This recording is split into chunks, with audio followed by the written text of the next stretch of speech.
Bien, Marie-Noël Nguissi, je suis à Vetiwa, je suis chercheur, je prépare une thèse à l'ESTIC sur la socio-économie des médias. Et parmi les médias qui constituent mon corpus, il y a le Messager, où vous avez travaillé pendant plus de 15 ans.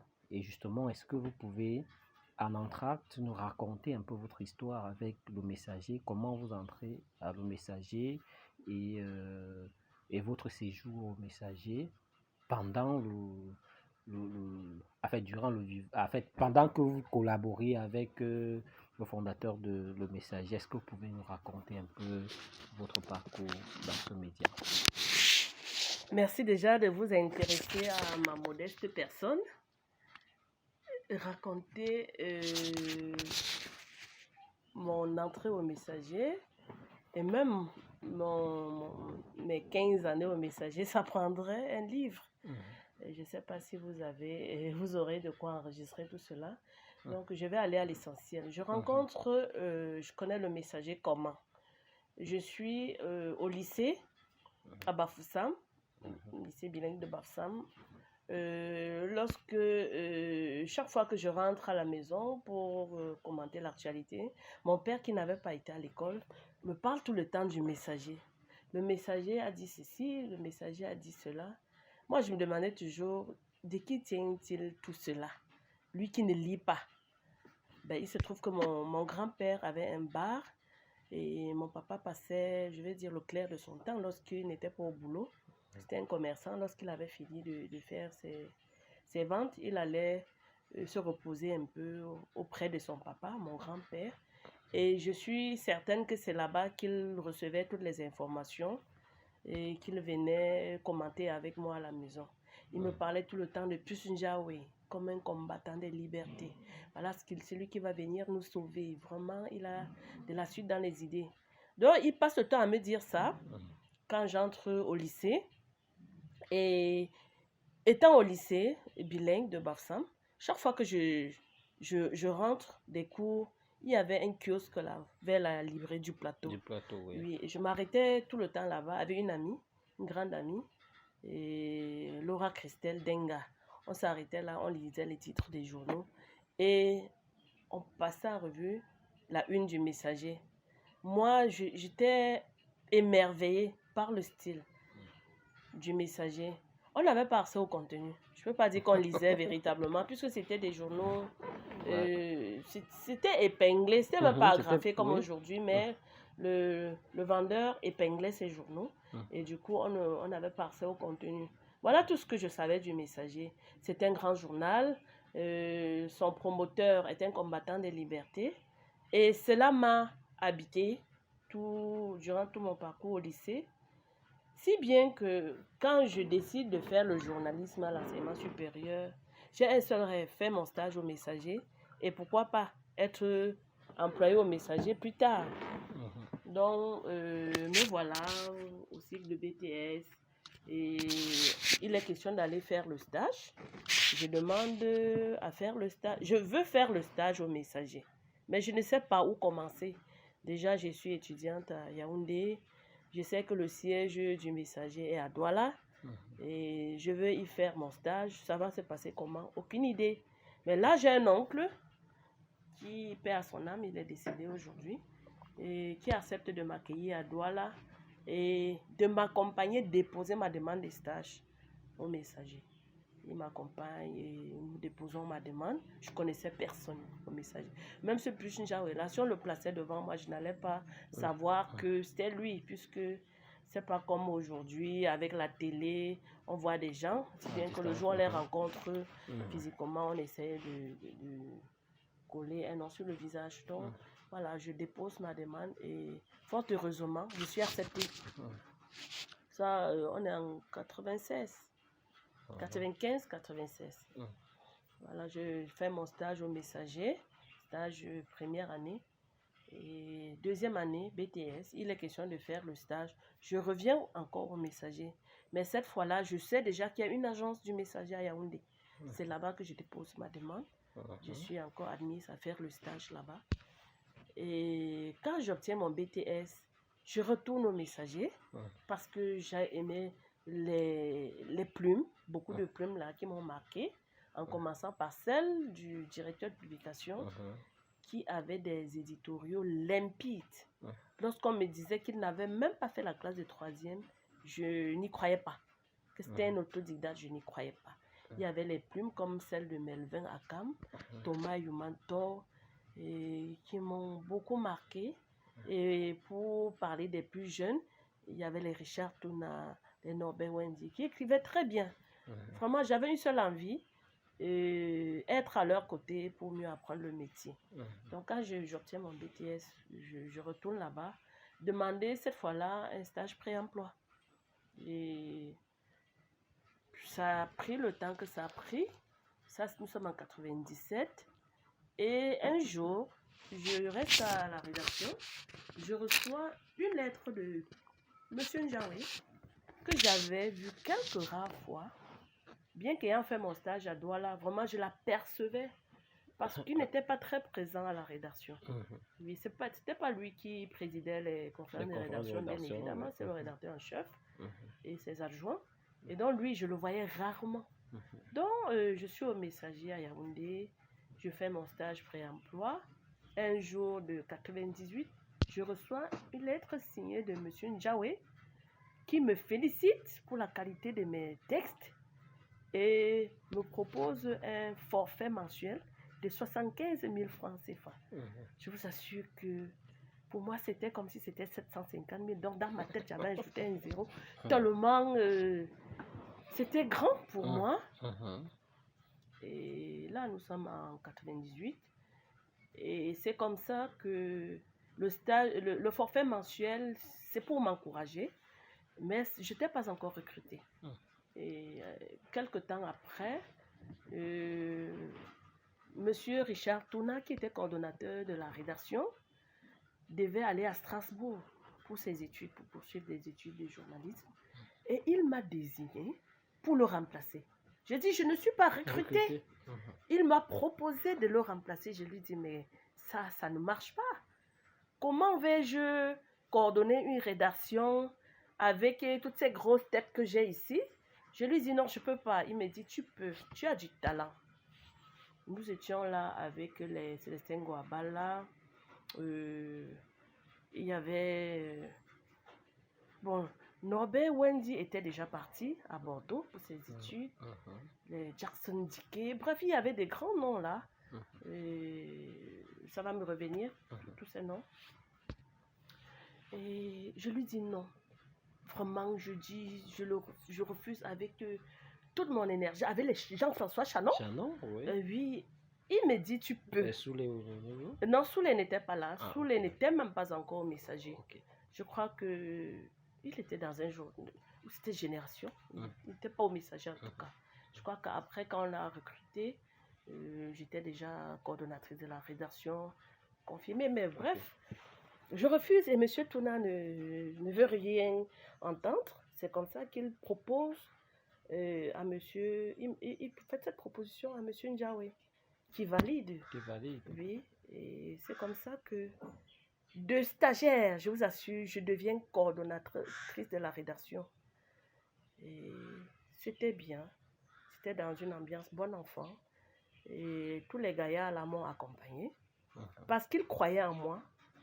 Bref, il paraît que j'étais une compétence inconsciente. Ça dit que je ne savais pas ce que je valais, mais les gens me laissaient comprendre que j'ai du talent, je peux les coacher. Et à l'époque, c'est M. Célestin Lingo qui était le chef d'agence. Lui aussi, il m'a beaucoup encadré. Et voilà, ça s'est très bien passé. Vraiment, plus de peur que de mal. Alors, vous avez un recrutement assez spécial à Le Messager. Est-ce a dit que c'était ça, le mode de recrutement à Le Messager? Est-ce qu'il y avait un mode de recrutement? C'est-à-dire que c'était tout à fait particulier. Une tradition dans le recrutement des journalistes. Chez moi, c'était différent parce que, voilà, quand on me confirme... enfin, on fait de moi la coordonnatrice de la rédaction. C'est à ce moment qu'on me recrute. Voilà, quand M. Touna fait ses études, 1 an, il revient. Je décide d'abandonner le poste, mais lui refuse. C'est comme ça que de coordonnateur de la rédaction par intérim, je deviens coordonnateur à temps confirmé. Voilà. Quel était le mode de recrutement? Le mode de recrutement que moi j'ai connu, ou alors j'ai vécu au Messager, c'était systématiquement, il fallait être stagiaire. Il fallait passer par le stage, se faire la main. Et quand vous étiez stagiaire, on vous donnait la charte du groupe Le Messager. C'était votre Bible. Et éthique et déontologie, tout ça était à l'intérieur. Le règlement intérieur de l'entreprise, tout était là. Vous êtes stagiaire, parfois 1 an, 2 ans, 3 ans. Il y en a qui ont fait 3 ans de stage. S'il n'y a personne derrière pour motiver votre recrutement, vous pouvez garder ce statut même 5 ans. Bon, voilà. Mais moi, lorsque j'étais chef d'agence, ça ne se passait pas comme ça. Lorsque un stagiaire on avait déjà renouvelé son stage 2-3 fois, je proposais qu'on le recrute. Et en général, on les recrutait. Parce que ceux qui n'allaient pas être recrutés ne pouvaient pas faire deux stages, c'est-à-dire 3 mois renouvelables. Donc, lorsqu'on renouvelait 2-3 fois, sachez qu'on finira par vous recruter. Sachez que vous avez quelque chose dont le journal a besoin, mais il joue à son petit malin. Et il se dit, tant que vous êtes là, vous ne réclamez rien, ben ça va, on ne vous fixe pas de salaire. Mais quand vous commencez à être exigeant, vous menacez de partir. En ce moment, on s'intéresse à votre dossier et le plus souvent, on vous recrute. Rares sont ceux qu'on a remerciés après qu'ils aient passé 1 ou 2 ans au journal. Alors, quelle était la nature de vos relations avec le directeur de publication? Et du haut de vos 15 ans passés à Le Messager, comment est-ce que vous avez évalué le management sous Pius Ndiaoui, le management de l'entreprise? C'était déjà une entreprise unipersonnelle. Vraiment, c'est quand il décède que je me rends compte qu'il y avait même des parts dans le capital. Des gens avaient que c'était une SA et bien constituée avec des parts, mais les autres avaient quelle part? Donc, je crois qu'il avait plus de 95%, oui, pour ne pas en dire plus. Et donc, le collège des rédacteurs, représenté par M. Melvin Akam, le rédacteur en chef de l'époque, avait aussi ses parts. 0,0 combien de pourcents? Ça, je n'en sais rien. Bon, mes rapports avec Feu Pius Ndiaoui, c'était des rapports de employeur-employé. J'étais son employé. Il était à Douala, j'étais à la rédaction de Yaoundé. Il venait souvent à Yaoundé, mais il n'était pas aussi régulier que ça. C'était un homme très, très détaché du quotidien de la rédaction, ou du moins la rédaction de Yaoundé. C'est-à-dire que nous définissions nos sujets, on les traitait, on les proposait à Douala, jusqu'à la publication. Parfois, c'est comme s'il ne savait même pas ce qu'on allait mettre dans le journal. Si oui, peut-être au niveau de Douala, lorsqu'on lui remettait les morasses, mais il n'y avait pas d'interférence au niveau de la rédaction. Et quelquefois, il nous a appelés pour nous instruire de mener telle enquête par rapport à une question d'actualité, ou alors d'approfondir des investigations sur tel sujet. Il nous avait souvent demandé cela. Mais vraiment, c'était pas très courant. C'est pas très courant. Bon, autre chose, il me voyait un peu comme une rebelle. Parce que déjà, je suis très indépendante d'esprit. Ça, je le sais. On me l'a souvent dit, mais moi, je le sais aussi. Plusieurs fois, il a demandé à m'affecter à Douala. Ma famille étant installée à Yaoundé, j'avais toujours refusé d'abandonner mes jeunes enfants, mon époux, à Yaoundé pour aller à Douala. J'estimais que ce que je faisais, je pouvais le faire de Yaoundé. Et il m'avait toujours proposé d'aller tenir la rédaction de Douala, mais je n'acceptais pas. C'est-à-dire que je n'étais pas prête à sacrifier ma famille pour aller vivre à Douala. Et donc, pour moi, à tout moment, je savais que il pouvait me licencier à cause de cela. Mais en même temps, j'étais consciente de ce que j'apportais à la rédaction. Et donc, ce n'était pas sans regret qu'il pouvait se séparer de moi. Donc, sans prétention aucune, je savais quand même que j'apportais quelque chose, pas d'irremplaçable, mais d'important. Oui, à la rédaction, que je pouvais apporter de Yaoundé. Et vraiment, je le lui disais, que chaque fois qu'il menaçait un peu, c'était comme une épée de Damoclès sur ma tête. Et il agitait ça tout le temps. Au point où à un moment, il m'appelait syndicaliste. Parce que je n'acceptais pas cela et je savais en même temps que il ne pouvait pas me licencier à cause de ça aussi facilement. Donc voilà un peu nos rapports, parfois un peu tendus, lorsque à chaque fois je rejetais cette proposition, gentiment, je rejetais ça et lui il s'obstinait, il faut être à Douala et tout. Voilà les D'accord, ça c'est soucis que nous l'histoire de rapport, de votre la relation que vous aviez avec le directeur de publication. Maintenant, je voudrais qu'on s'appesantisse un peu sur le management global de l'entreprise par Pius Ndiaye et après Pius Ndiaye. Est-ce que pendant le règne de Pius Ndiaye, il y avait la précarité dont on décrit aujourd'hui? Est-ce que les grands noms que vous avez cités tout à l'heure, est-ce qu'ils avaient des soucis de salaire, pas seulement aussi des salaires, mais des conditions de travail dans l'ensemble? Bon, je peux dire que c'était acceptable. Bah, je n'étais pas toujours satisfaite de ça. Je passais tout le temps à réclamer.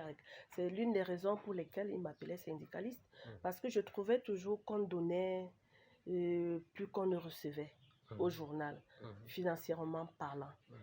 Et donc, chaque fois, je revendiquais. Et lorsqu'on a commencé à avoir des arriérés de salaire, j'étais devenue plus exigeante encore envers l'entreprise. Je réclamais. Ça, je ne peux même pas vraiment situer parce que c'est allé tout doucement. C'est-à-dire un mois, on ne vous paye pas. Après, on vous paye 2, 3, 4 mois, 5 mois. Et un autre jour, paf, il y a un mois qu'on ne vous paye pas.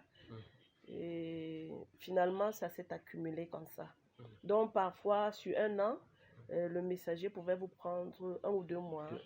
Et voilà. Donc, finalement, à 5 ans, on se retrouve avec environ 6 mois de voilà, salaire impayé. Des salaires impayés. Étalés, hein. Voilà. Je peux dire quoi? L'homme avait certainement les moyens de nous payer mieux que ça. Mais seulement, la réponse qu'il avançait souvent, c'était qu'il faut faire la différence entre ses moyens personnels et les moyens de l'entreprise. Oui, quand je m'offusquais du fait qu'il vivait très bien, il était entre 2 avions, bien installé dans un vaste domaine à Douala, parce qu'il avait commis, je peux dire, la maladresse un jour de nous recevoir là-bas, pendant qu'on avait des arriérés des salaires. Chez lui à Yassa, je crois.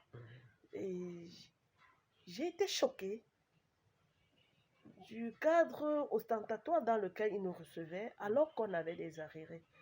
Et sans vraiment aller loin, je lui ai dit, mais boss, vous vivez bien pendant que nous souffrons? Et la réponse qu'il avait donnée, c'était que ce sont ses ressources à lui.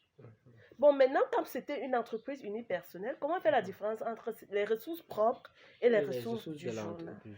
Qui veillait sur les ressources du journal pour s'assurer que c'est utilisé judicieusement et au profit de ceux qui fabriquent cet argent-là au quotidien. Ça, c'était toujours lui. C'était lui le seul maître, le seul capitaine à bord. Ça signifie qu'il n'y avait pas une comptabilité qui vous permettait de savoir que le travail que vous produisiez à cette époque-là était capable de vous payer 2 fois plus que ce que vous aviez. Un comptable là, qui était un membre de sa famille, Luxiewe, qui ne pouvait même pas pousser fort devant Pius Ndiaye. Et donc, du coup, nous n'étions même pas sûrs de cette comptabilité-là. C'est pour ça qu'à un moment donné, nous avions bagarré pour faire partie vraiment du capital du journal. Et on voulait constituer un collège des rédacteurs fort qui a une bonne part dans le capital de l'entreprise. Et que quand, en fin d'année, on fait le bilan, que les chiffres soient réels. Moi, je n'étais pas souvent d'accord avec les chiffres qui étaient brandis. Pour avoir été chef d'agence du Messager à Yaoundé, je voyais les entrées, je voyais les sorties. Donc, je pouvais moi-même savoir si l'entreprise produisait de l'argent ou pas. Mais tout le temps, on nous disait les caisses sont vides. Alors, vous introduisez là une notion importante pour nous, c'est-à-dire la gestion patrimoniale de l'entreprise. C'est-à-dire qu'il gère l'entreprise et les postes clés liés, par exemple, à la gestion financière, ce sont ses frères. Oui. Est-ce qu'au-delà de ce comptable-là, vous soupçonniez le directeur de publication de privilégier, par exemple, des personnes de sa famille, de son village? Est-ce qu'il y avait cette impression-là, à cette époque-là, c'est-à-dire la gestion patrimoniale de l'entreprise? Gestion patrimoniale, oui, peut-être lorsque ça touchait à l'argent. Lorsque ça touchait à l'argent, il y avait une DAF, Madame Djike, qui était soupçonnée d'être proche du boss aussi. Proche comment? La famille, ça. Je sais que c'était à peu près le même village. Et puis, quand on a regardé le capital, après son décès, comment était constitué le capital de l'entreprise, il y avait sa mère qui avait des parts là-dedans, son frère, je crois son chauffeur, et puis le seul intrus qui était là, c'était le Mervin Akam qui représentait le personnel, avait une infime partie. Vu sur ce plan-là, oui. Mais quand on regardait le mode de recrutement au Messager, c'est-à-dire au niveau de la rédaction, non, c'était un monsieur formidable. Hein. Il n'y avait pas... il ne faisait pas de discrimination. Non, non, non. Non, non, non. J'ai connu les Thomas Yumanto. Et puis, la rédaction du Popoli. Le Popoli qui était un produit. Le Messager du groupe, le Messager Popoli. Le Messager Popoli. Lui, ça a été tenu par des gens... Au contraire, c'était, je vais dire, la maison de Popoli. Il en avait fait sa maison. Et donc, plus il aurait pu faire confiance à quelqu'un d'autre. Il y a eu les Melvin Akam, dont je parlais. Il y avait les Valentin Simeon Zinga qui sont passés par là. Il y a eu plein de je vais dire quoi, de noms bamileke, si on veut le dire, qui ont géré le journal, qui avaient des postes clés dans la gestion éditoriale du journal. Non, la gestion financière, c'est autre chose là. Oui, sa secrétaire particulière était l'une de ses nièces, Agnès Noubissi. Et voilà, donc c'était un peu... Sur ce plan, il faisait beaucoup plus confiance à la famille. Quand on regarde même au niveau du Messager à Yaoundé, j'étais chef d'agence et celle qui tenait la caisse, c'est Micheline Secou, sa cousine.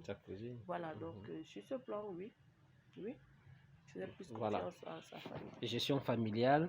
Mais vous introduisez également la notion de produits. Quels étaient les différents produits de Le Messager? Parce qu'aujourd'hui, tout ce qu'on voit, c'est Le Messager, le quotidien. Parce que vous parlez de Le Messager Popoli, Le Messager quotidien, on connaît. Oui. Mais il y avait le Messager africain. Oui, avec le magazine. Et il y avait un projet Freedom FM et qui malheureusement avait été étouffé. Il y avait eu quelques essais, mais comme il n'avait pas eu l'autorisation, ce n'est jamais allé au-delà de la phase des essais. Alors qu'il y avait un personnel recruté qui avait été redéployé à la rédaction du Messager quotidien. Donc, c'était un projet très ambitieux, avec plusieurs démembrements, mais malheureusement, qui n'avait pas pu être effectif. Voilà, à quel moment Marine Monguichi décide de quitter Le Messager et pourquoi? J'ai décidé de partir du Messager en 2012. Je crois que ça devait être en décembre. 2012, la date importe peu, c'était fin 2012. Bon, pour parler comme... Il était déjà décédé, oui, il était déjà décédé, je crois, depuis 2010. 2010. Ça faisait 2 ans.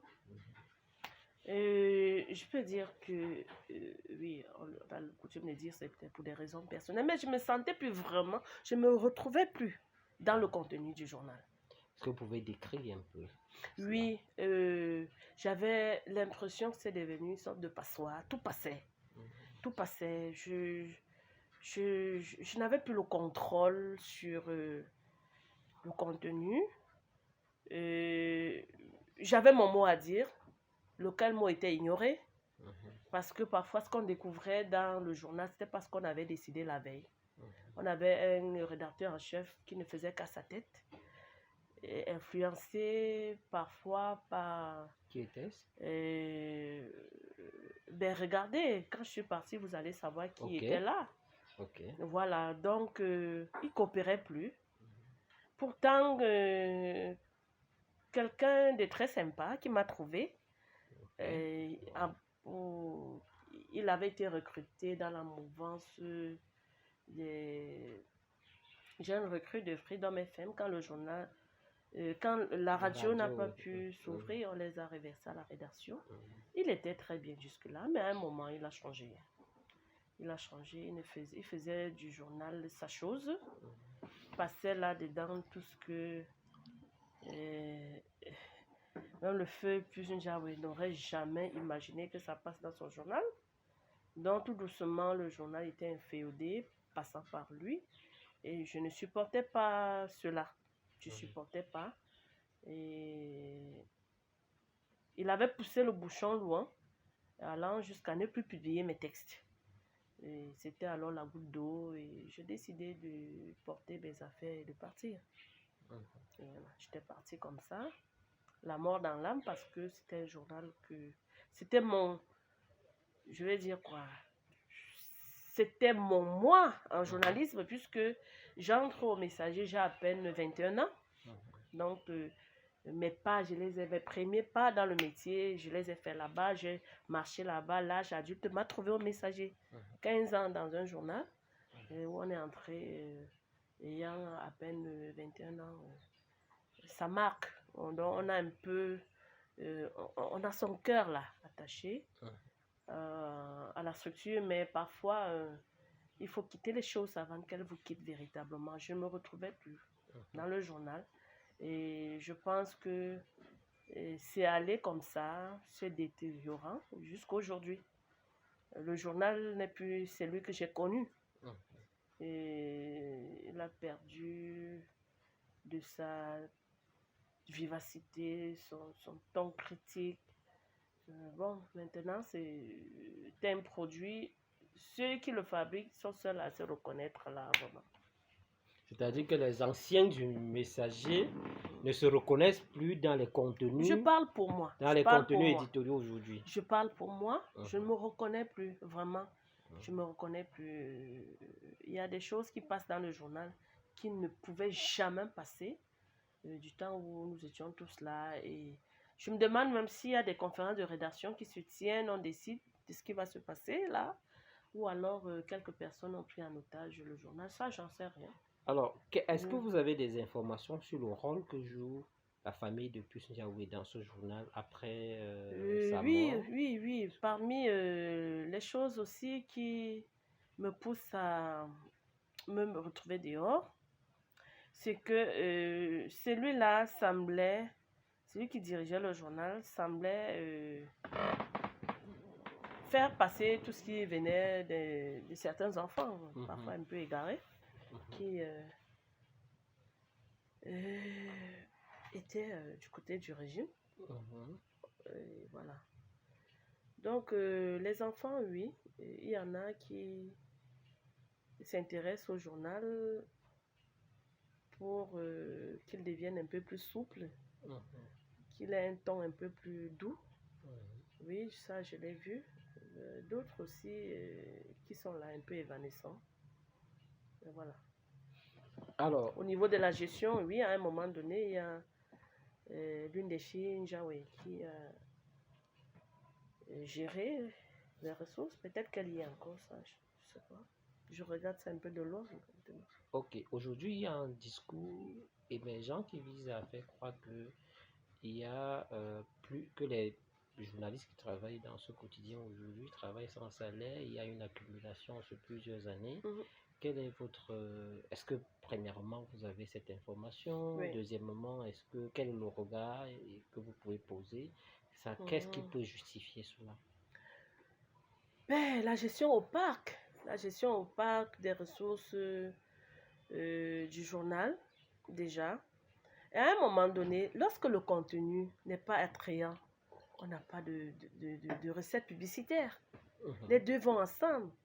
Quand un journal est aimé, les sponsors accourent. Bon, quand après ça devient du n'importe quoi, les sponsors aussi, ils s'en vont, c'est ça. Donc, on ne peut pas servir un contenu très peu intéressant au public et s'attendre à ce qu'il y ait des recettes publicitaires. Un journal ne vit pas de ses ventes. Les ventes permettent juste un peu d'assurer le petit fonctionnement et les charges de fonctionnement. Sinon, les grosses dépenses, ce sont les sponsors qui les portent, qui permettent de supporter ça. Bon, maintenant, un journal, il est tiré même à combien d'exemplaires aujourd'hui? Ça, il faut s'interroger. Est-ce que ce qu'on a comme recette publicitaire permet de payer même demi-mois de salaire? Ça aussi, il faut s'interroger. Donc, quand il n'y a pas de contenu, il n'y a pas de qualité, il n'y a pas de recette. Alors, ça nous permet d'ouvrir un autre chapitre pour terminer cet entretien, le chapitre du management à l'ère du digital. Oui. Et quand nous faisons un peu l'audit digital de Le Messager, on se rend compte que la dernière publication de Le Messager date de 2014, qui correspond au jour de création de sa plateforme digitale Facebook. Vous avez été au Messager au moment où Le Messager avait un site web. Comment ce site web fonctionnait à cette époque et pourquoi ce site web ne fonctionne plus jusqu'aujourd'hui? Vous touchez là un sujet qui me concerne personnellement. Parce que quand je partais du Messager, j'avais pu obtenir de l'OIF un financement pour assumer certaines charges du Messager. Et parmi les charges, il y avait le site. Le site qui avait été financé à hauteur de millions. Ce site a-t-il vu le jour? Je n'en sais rien. Ben, l'ancien site avait été l'objet d'un chantage de la part du développeur qui avait gardé les clés du site par divers lui.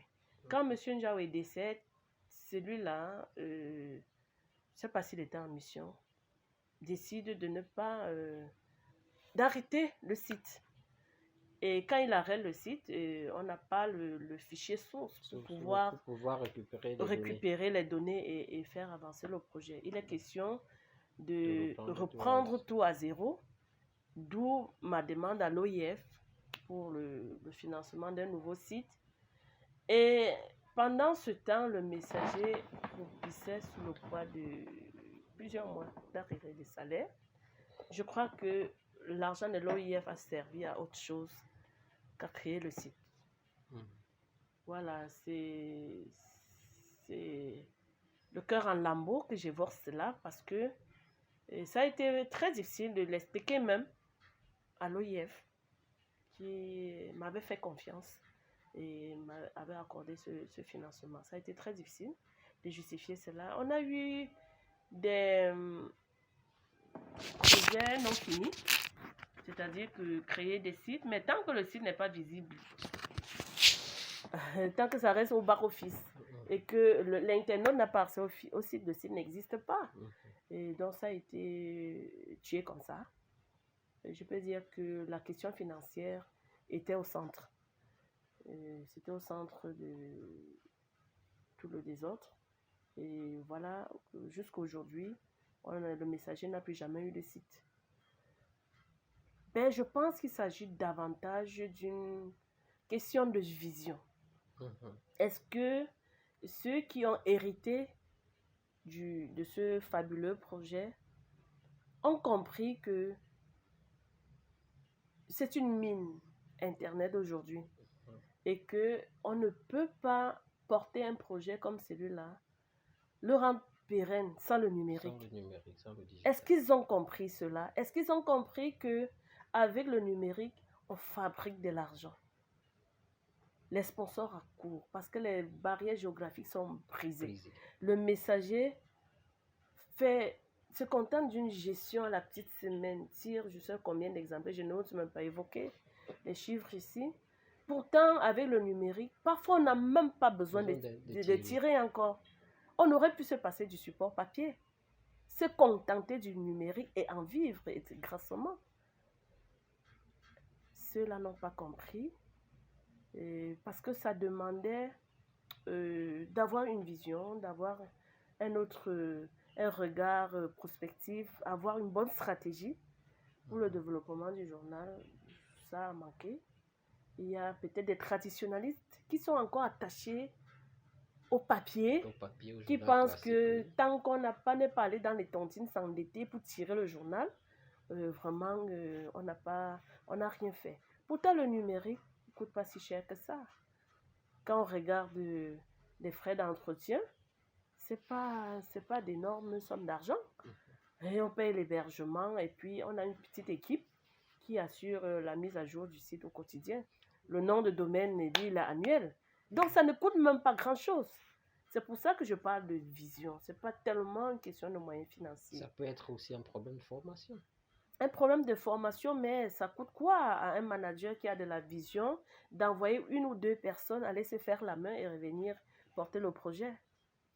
C'est pas si compliqué, s'approprier le numérique. Je rappelle que Marie-Noëlle est aussi experte en digital, formée, qui peut, en tant qu'ancien, faire des propositions à le messager. Ça, je l'ai fait. Expliquez-nous un peu. Oui, ça, je l'ai fait.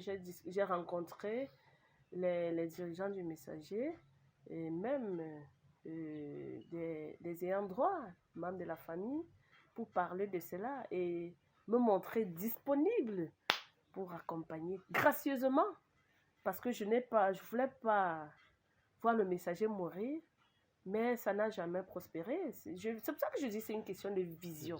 Si vous abordez des gens qui déjà n'ont pas le même regard que vous sur le projet, ça ne va pas prospérer.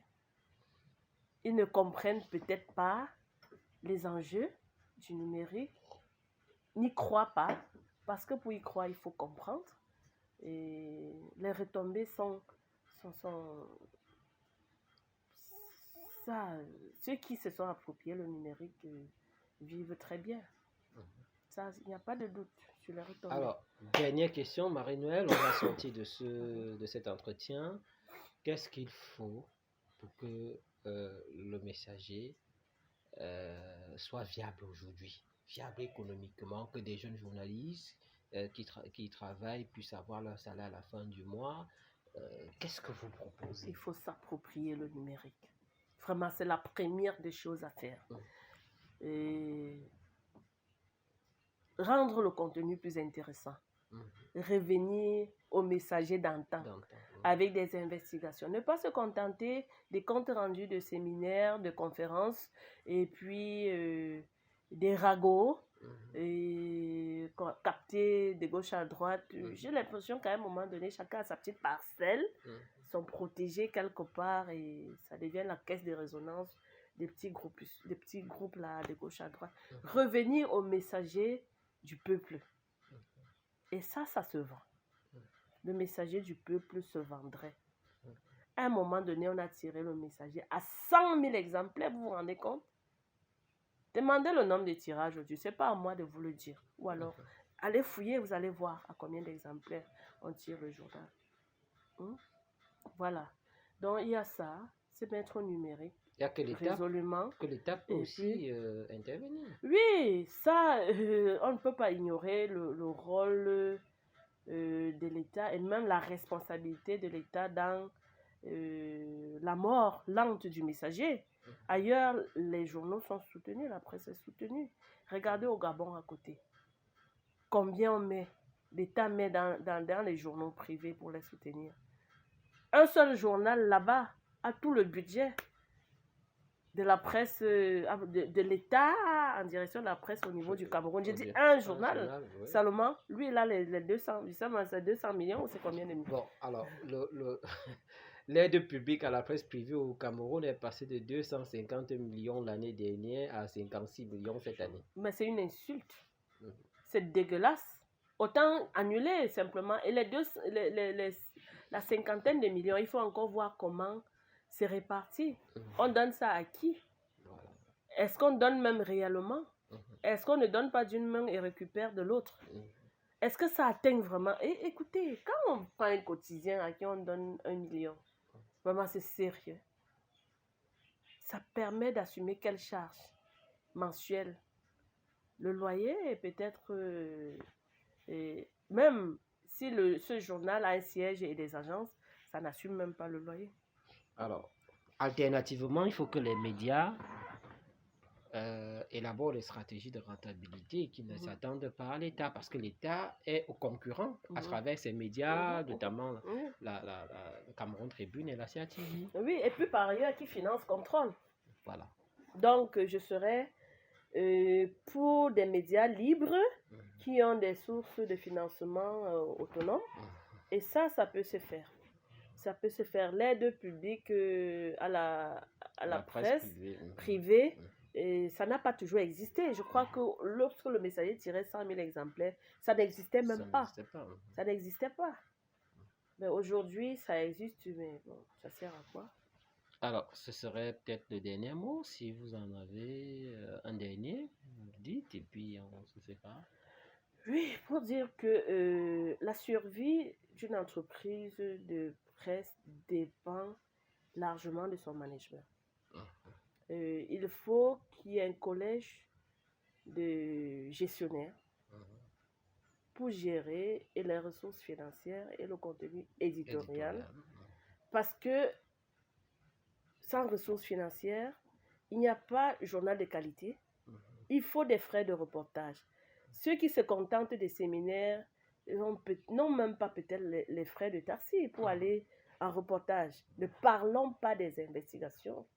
Un journalisme d'investigation, ça demande beaucoup d'argent. Ça demande beaucoup d'argent. Est-ce que ces journaux-là peuvent se payer ce luxe? Je pense que non. Et maintenant, il faut que l'État n'ait pas plutôt un regard compatissant sur la presse et apporte de l'aumône de temps en temps. Il faut que l'État comprenne que la presse informe le public et c'est le rôle de l'État de le faire, d'avoir des citoyens bien informés, bien formés, bien éduqués. C'est le rôle de la presse et l'État a l'obligation de financer cette presse-là pour qu'elle soit solide, qu'elle fasse véritablement son travail en tout professionnalisme. Parce que l'État actuel est un peu comme un tueur. Il est même tueur. Il tue la presse. C'est-à-dire affamer cette presse, c'est avoir ce qu'on a aujourd'hui. Je crois que l'État regarde ça avec beaucoup de sourire en disant vraiment mission accomplie. C'est-à-dire ils n'ont pas les moyens de faire du journalisme d'investigation. Ils se contentent de diffuser des communiqués. Ils vont dans les séminaires et voilà. On n'a pas une presse solide et donc on se la coule douce. Voilà l'État. C'est pas ça. Ok. Merci bien, Marie-Noël. C'est moi qui vous remercie. J'espère vous avoir été utile dans l'avancement de vos travaux. Bien, vous avez donné des réponses et des données capitales pour cette recherche. Fin de l'entretien.